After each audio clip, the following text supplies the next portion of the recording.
Mga paps, ka nang buntag sa iyo ba nga gigutom gani ka nya nangita ka drive-thru kay para mo order ka ng burger steak.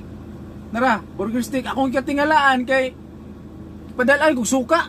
Apil suka ba daw nara oh. Ano kaya ni unsa kay nasulod ani burger steak naman akong gi-order?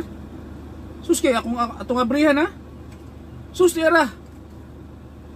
Sulod bago nila ning menu de oh na perting lamia kayo nga crispy kayo nga kuan chicharon no?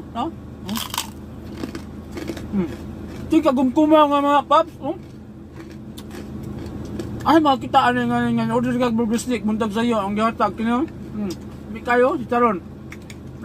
Mahatag ko sa inyo, kaya di na ako ni Mauro, daghan man eh. Kaya suka, abrihan ito suka, be. Kaya ang ipadala nga suka.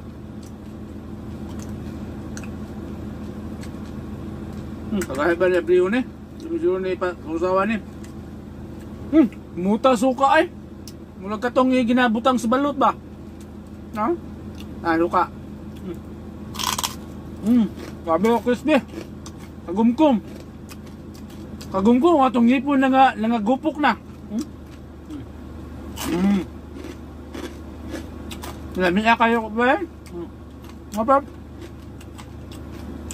Ngapap. Lamia kayo crispy si Charo no? Aso dili na kita anis Mindanao nga order kag burger steak. Ang sulod sa burger steak na Charon kagumkum kayo. Mo ilang best seller dire. Burger nga crispy chick. Mini ah.